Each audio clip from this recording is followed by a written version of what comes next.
तो दोस्तों, मैं यशेश गुप्ता गुरुकुल चैनल में आप सभी का तहे दिल से स्वागत करता हूं। आज का हमारा टॉपिक है relation between U V and F for concave mirror. बच्चों, आज का हमारा जो ये टॉपिक है ये खास तौर से 10th के और 12th के बच्चों के लिए है। 10th के प्रोस्पेक्टिव से भी ये बहुत इंपॉर्टेंट है, 12th के प्रोस्पेक्टिव से इतना इंपॉर्टेंट नहीं है, बट तब भी इम्पॉर्टेंट है। 10th में कई बार क्या कहते हैं, शॉर्ट, वेरी शॉर्ट और लॉन्ग में ये देखने को मिल जाता है। तो आइए इसका डेरिवेशन शुरू करते हैं। सबसे पहले साइन कन्वेंशन लेंगे, साइन कन्वेंशन फॉर मिरर। बच्चों, सबसे पहले फोकस लेंथ की बात करते हैं। कौन सा दर्पण है, कौन सा मिरर है, कॉनकेव मिरर है। तो बच्चों, साइन कन्वेंशन क्या कहता है कि इफ़ यू गो, जो ये ध्रुव है इस पोल से क्या कहते हैं, राइट टू लेफ्ट जाएंगे। राइट टू लेफ्ट जाएंगे तो क्या होगा, जब भी आप कोई भी लेंथ होगी राइट टू लेफ्ट नापेंगे तो क्या होगी, माइनस में होगी। तो इसमें दोस्तों जो फोकस दूरी है, फोकल लेंथ है, किस में आ गई, माइनस में। अब बात करेंगे रेडियस ऑफ कर्वेचर की, माने वक्रता त्रिज्या। रेडियस ऑफ कर्वेचर माने वक्रता त्रिज्या। अब देखिए वक्रता त्रिज्या क्या होती है, रेडियस कर्वेचर क्या होता है, सी से जो क्या कहते हैं वक्रता केंद्र है उससे पोल तक की दूरी को क्या कहते हैं, वक्रता त्रिज्या। अब दोस्तों इसे नापने के लिए भी हमें पी से इधर जाना पड़ेगा। दोस्तों जितनी भी दूरियां हैं वो पी से ही नापी जाती हैं मिरर में, आपको पता हो ना पता हो इसलिए बता दे रहा हूँ। जितनी भी दूरियां हैं वो ध्रुव से नापी जाती हैं। तो इसके अकॉर्डिंगली सी तक गए हमने क्या किया, डिस्टेंस ट्रैवल किया। कितना डिस्टेंस ट्रैवल किया, आर डिस्टेंस ट्रैवल किया, और ये कितना होगा, माइनस आर होगा अकॉर्डिंग टू साइन कन्वेंशन। अब बच्चों बात करते हैं distance between the pole and the image. जो पोल और इमेज के बीच का डिस्टेंस होता है वो कहलाता है v कहलाता है दोस्तों। Distance between the p and the image कितना है, v है। अब बच्चों जो ये v डिस्टेंस है ये भी कितना हो, क्या होगा, माइनस v होगा। अब फिर से बात करते हैं distance between the p and the object. बच्चों ऑब्जेक्ट क्या है, ए बी। ये ऑब्जेक्ट है, ऑब्जेक्ट ए बी है, इससे दो रेखाएं निकल रही हैं। परावर्तन के पश्चात यहाँ पर मिलके एक उल्टा प्रतिबिंब बना रही हैं, उल्टा और वास्तविक प्रतिबिंब बना रही हैं, ठीक है। तो बच्चों क्या कहते हैं, distance between the P and the object कितना है, u। किससे सिंबलाइज करते हैं, u से। और u दोस्तों बच्चों कॉनकेव मिरर और कॉन्वेक्स में दोनों में u क्या रहता है, नेगेटिव रहता है। दोनों में u क्या रहता है, नेगेटिव रहता है। अभी हमारा क्या हो गया, साइन कन्वेंशन पूरा हो गया। अब हम लेते हैं ट्राइंगल्स। दोस्तों ट्राइंगल्स लेते हैं सबसे पहले। अब देखिए A B C, first A B C, और ये क्या है, A dash B dash C. बच्चों आपको दोस्तों जो ये दोनों ट्राइंगल हैं, मतलब ए बी सी और ए डैश बी डैश सी, तो ये दोनों ट्राइंगल क्या होंगे दोस्तों, आपके टीचर्स ने आपको कॉन्सेप्ट बताया होगा समरूप त्रिभुज का, मतलब सिमिलर ट्राइंगल्स का। तो ये दोनों क्या होंगे, समरूप त्रिभुज होंगे, सिमिलर ट्राइंगल्स होंगे। अब बात करते हैं बच्चों सिमिलर ट्राइंगल का कॉन्सेप्ट कब लागू होता है, जब दोस्त बच्चों जो अगर दो ट्राइंगल्स दिए हुए हैं, अगर बच्चों दो ट्राइंगल्स दिए हुए हैं और उनकी जो करस्पॉन्डिंग साइड्स हैं, करस्पॉन्डिंग साइड्स मतलब सामने की साइड्स, जो करस्पॉन्डिंग साइड्स हैं वो करस्पॉन्डिंग साइड्स क्या कहते हैं, जो संगत भुजाएं हैं वो संगत भुजाओं का जो अनुपात है, जो रेशियो है वो इक्वल हो, फर्स्ट कंडीशन। और अगर ये कंडीशन फॉलो नहीं हो रही है तो क्या होना चाहिए, तीनों ट्राइंगल्स का एंगल बराबर होना, मतलब दोनों ट्राइंगल्स के जो तीनों एंगल्स हैं वो क्या होने चाहिए, बराबर होने चाहिए। अब यहाँ पे फर्स्ट कंडीशन लागू नहीं हो रही है। अगर फर्स्ट कंडीशन लागू हो रही है तो आप फर्स्ट से आप सेकंड को मान सकते हैं कि ये सेकंड भी फॉलो करेगी, और अगर सेकंड लागू हो रही है तो ये क्या करेगी, फर्स्ट कंडीशन को भी क्या करेगी, फॉलो करेगी।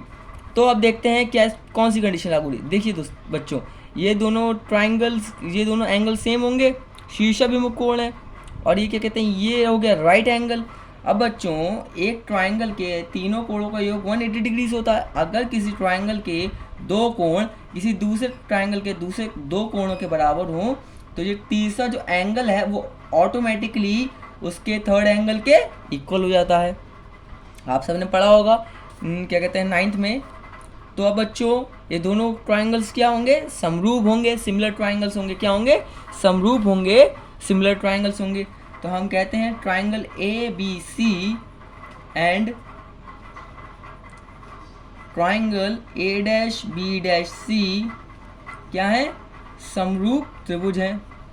समरूप कह सकते हैं आप, और या सिमिलर ट्राइंगल्स भी कह सकते हैं, समरूप त्रिभुज हैं।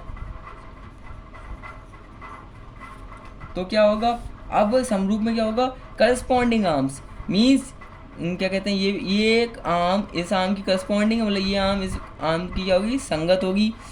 तो A B upon A dash B dash, संगत भुजाओं का अनुपात क्या होता है, बराबर होता है, A B upon A dash B dash. या आप इसे ऐसे समझ सकते हैं, खड़ी खड़ी भुजा, लेटी लेटी भुजा, खड़ी खड़ी भुजा हो गई, अब लेटी लेटी क्या होगी, ए C upon B dash C. बच्चों आप सभी को मालूम होगा कि जो क्या कहते हैं लेंथ है उसे कहाँ से नापा जाता है, पोल से नापा जाता है, ध्रुव से नापा जाता है। अब हम लेंगे, ये हो गया हमारा फर्स्ट इक्वेशन। अब हम बच्चों लेंगे सेकंड। तो सेकंड ट्रायंगल क्या लें, अब देखिए एम एंड एफ और B dash A dash F, ये भी क्या होगी, सेम कंडीशन है, ये शीशा में कोण हो गया, ये 90 डिग्री हो गया, ये भी 90 डिग्री हो गया, ऑटोमेटिकली थर्ड ट्रायंगल क्या हो जाएगा, इक्वल हो जाएगा। तो triangle F A dash B A dash F B dash, A dash F B dash A dash B dash F, A dash B dash F and triangle M and F क्या होंगे, समरूप त्रिभुज होंगे, समरूप त्रिभुज होंगे, त्रिभुज है। तो इसलिए क्या होगा, इसमें भी खड़ी खड़ी भुजा M N upon A dash B dash, M N upon A dash B dash equal to M F upon B dash F. अब बच्चों इसमें जो ये एम एन है, ये एम एन ए बी के बराबर होगा। क्यों, फर्स्ट हमने ये रचना ही इस प्रकार की कि दोनों क्या होंगी, बराबर। थर्ड जो बच्चों जो हमने ये क्या कहते हैं, इसका सही कॉन्सेप्ट बताता हूँ बच्चों, क्या कहते हैं हमने, हाँ तो ये क्या होगा, ए बी एम एन के बराबर होगी। क्यों, क्योंकि ये हमने इसकी रचना इस प्रकार की है, पहली बात तो ये एक्सिस है, परपेंडिकुलर है, और ये भी क्या डाली हमने, परपेंडिकुलर डाली है। तो बच्चों ये दोनों के बीच में ये क्या है, दोनों बराबर होगी, M N upon A B. किस प्रकार, क्यों बराबर होगी, चित्र से, क्यों बराबर होगी, चित्र से, हमने इसकी रचना ही इस प्रकार की है। अब बच्चों बात करते हैं, ये देखिए ये हो गया आपका 2, अब हमने एम एन बराबर ए बी हो गया। बच्चों हम इस इक्वेशन को A B upon A dash B dash is equal to M F upon B dash F हो गया, ये हो गया हमारा इक्वेशन थर्ड। अब बच्चों ये देखिए first equation first and equation third से क्या है, लेफ्ट हैंड साइड अगर दो इक्वेशन की बराबर है तो ऑटोमेटिकली उसकी जो राइट हैंड साइड है वो भी क्या हो जाती है, इक्वल हो जाती है। तो बच्चों अब क्या आएगा हमारे पास, A C upon B dash C is equal to M F upon B dash F and let, ये हमारी क्या आ गई, फोर्थ इक्वेशन आ गई।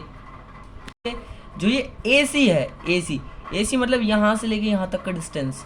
तो बच्चों हम इस यहाँ तक से लेके यहाँ तक के डिस्टेंस को क्या लिख सकते हैं, पी से लेके ए तक का डिस्टेंस, पी से लेके ए तक का डिस्टेंस, और पी से लेके ए तक के डिस्टेंस में से पी सी माइनस कर दिया तो नॉर्मली सी ये मिल जाएगा माइनस पी सी। और अब बात करते हैं बी डैश सी की। अब ये बी डैश सी है, बी डैश सी हमारे पास है नहीं। हमें बच्चों मोटिव क्या है, मोटिव ये है हमें टर्म्स यू आर वी और एफ में हमें क्या चाहिए, टर्म्स चाहिए। इसलिए मैंने क्या किया, P A minus P C, क्यों, पी ए यू है और पी सी आर है, मतलब हमें इन टर्म्स में, ये 4 टर्म्स में क्या चाहिए, इस इक्वेशन को बनाना है, इसलिए हम सॉल्व कर रहे हैं, हमारा दिमाग खराब नहीं है। P A minus P C B dash C, अब बात करेंगे बी डैश सी की, तो P C minus P B dash, मतलब हम लिख सकते हैं, हम एक इक्वेशन को दूसरा इक्वेशन लिख सकते हैं, क्यों, वो इक्वल है। बात करेंगे एम एफ की, एम एफ, तो बच्चों ये यहाँ से लेके यहाँ तक का डिस्टेंस है, एम एफ है, एम एफ को अभी एम एफ ही रहने दीजिए। बात करेंगे बी डैश एफ की, तो B P B dash minus P F, P B dash minus P F. अब बच्चों एम एफ जो है इस इक्वेशन में क्या कहते हैं एम एफ, हाँ जो एम एफ है वो पी एफ के बराबर होगा। जो एम एफ है वो पी एफ के बराबर होगा। क्यों? क्योंकि बच्चों एक कंडीशन आती है दर्पण के द्वारक छोटा होता है, द्वारक छोटा है, ये एक रेस्ट्रिक्शन है, द्वारक छोटा है बच्चों, ये एक रेस्ट्रिक्शन है। जब भी क्या कहते हैं हम कोई भी मैथमेटिकल इक्वेशन सॉल्व करते हैं, कोई भी डेरिवेशन करते हैं, तो हम एजम्पशंस लेते हैं, सॉरी रेस्ट्रिक्शंस, या तो आप इसे रेस्ट्रिक्शंस बोल सकते हैं या बोल सकते हैं अजम्पशन। वैसे अजम्पशन ज़्यादा अच्छा वर्ड रहेगा। जब भी हम कोई भी mathematical equation, physical equation prove करते हैं तो हम अजम्पशन लेते हैं। दिस इज़ आवर अजम्पशन कि ये द्वारक छोटा है। तो हम ये समझते हैं कि हर सिचुएशन के लिए ये फॉर्मूला लग जाएगा, नहीं, this is only for the when the, जब इसका क्या होगा, द्वारक छोटा होगा। बच्चों अगर ये द्वारक छोटा है तो इसका मतलब ये है जो ये m है, जो ये बच्चों m है वो क्या कहते हैं, जो बच्चों क्या कहते हैं, जो ये n है वो क्या है, दर्पण के जो ये वो है ध्रुव है, ये P के बहुत ज़्यादा नज़दीक होगा। अगर इसका द्वारक छोटा होगा, ये मतलब ये बहुत छोटा होगा इसका ये द्वारक, तो ये जो n है वो P के बहुत नज़दीक होगा, बहुत ही ज़्यादा क्या होगा, क्लोज होगा। तो हम इसे क्या कहते हैं, MF कहें या PF कहें, उसमें कोई अंतर नहीं रह जाएगा ऐसी सिचुएशन में। तो इसलिए MF is equal to PF, this is our assumption. Okay, तो हम इसके क्या कहते हैं वैल्यू लगाना शुरू करते हैं। MF की जगह PF लगा देते हैं, PA माइनस PG और PC minus PB dash. MF की जगह लगाया PF और PB डैश माइनस PF। अब एक एक की वैल्यू लगाते हैं। PA क्या था, PA U था, और U हमारा कैसा है, माइनस है। PC क्या था, R था, R कैसा है, माइनस है। बच्चों PC फिर से आ गया माइनस R। PB डैश क्या है, V है, वो भी माइनस का। PF क्या है बच्चों, फोकस दूरी है, माइनस की। PB क्या है बच्चों, PB dash it is also, नहीं ये V है, माइनस का V है, और PF फोकस दूरी फिर से आ गई। अब बच्चों आप लोगों ने एक रिलेशन पढ़ा होगा, F बराबर R/2। अगर हम इस रिलेशन से R की वैल्यू निकालेंगे तो हो जाएगा R is equal to 2F। तो बच्चों हमें ये वैल्यू इसमें लगानी है, minus U minus minus plus 2F। Same इधर माइनस R की जगह क्या लगेगा, माइनस का 2F, minus minus plus V equal to minus F minus V minus minus plus F। अब हम क्या करेंगे, cross multiplication, minus U plus 2F into minus V plus F minus F minus 2F plus V, minus minus plus U into V minus plus minus UF plus minus 2F V plus plus plus 2F square minus minus plus 2F square minus plus minus FV। बच्चों same है, equal के side का cut जाएगा, UVS इधर, minus का UF इधर, और ये माइनस का 2FV उधर चले गया, किसका हो गया, प्लस का हो गया, 2FV FV। अब बच्चों UV का UV, एक सेकंड, ये UV नहीं होगा, ये UF होगा, UF, और 2FV में से एक FV गया, कितना बचा, एक FV। अब बच्चों क्या किया हम लोगों ने, हम क्या करेंगे,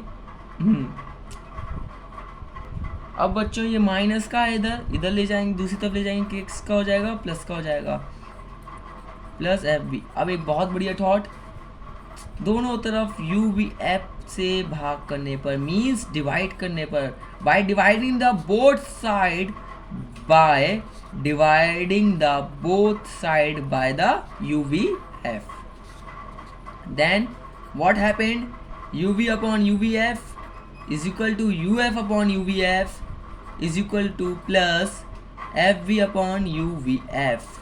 देन यू वी से यू वी कैंसिल, यू से यू, एफ से एफ से एफ, वी से वी। बच्चों जो मेरा सबसे फेवरेट पार्ट है, तो हमारे पास रिजल्ट आ गया 1 अपॉन एफ बराबर 1 upon V plus 1 upon you.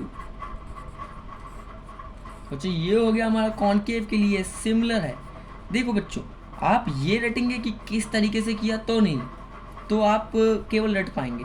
अगर बच्चों आप ये रटेंगे कि मैंने कॉन्सेप्ट क्या किया, मैंने क्या किया, संगत कोण लगाए, संगत त्रिभुज को सॉल्व किया, फिर उसके क्या किए, संगत कोण लगाए, क्यों लगाए, किस तरीके से सॉल्व किया, एंड में यू वी एफ से भाग किया, साइन कन्वेंशन कैसे लिया, असम्पशन क्या लिया। अगर आप ये मेथड को समझेंगे तो आप क्या कहते हैं, कोई भी क्वेश्चन को क्या कहते हैं, इसके अगले डेरिवेशन को भी कर लेंगे। तो बच्चों वो आपके लिए रहा होमवर्क। अब आप क्या कहते हैं, मैंने रिलेशन यू वी एफ के लिए खुद के लिए ड्राइव कर लिया है। अब आप क्या कहते हैं, कॉनकेव के लिए मैंने ड्राइव कर लिया, कॉन्वेक्स के लिए आप ड्राइव करके देखिए। अब बच्चों अगर मेरा वीडियो आपको अच्छा लगा हो तो प्लीज़ मेरे लेसन क्या कहते हैं चैनल को लाइक कीजिए, वीडियो को लाइक कीजिए। और अगर आपको क्या कहते हैं ऐसे ही और बहुत सारे बोर्ड से रिलेटेड, एग्ज़ाम से रिलेटेड और क्या कहते हैं क्वेश्चंस और बढ़िया से वीडियो चाहिए तो प्लीज़ मेरे चैनल को सब्सक्राइब कीजिए। Thank you for. दोस्तों अगर आपको मेरा वीडियो अच्छा लगा हो तो मेरे वीडियो को लाइक कीजिए।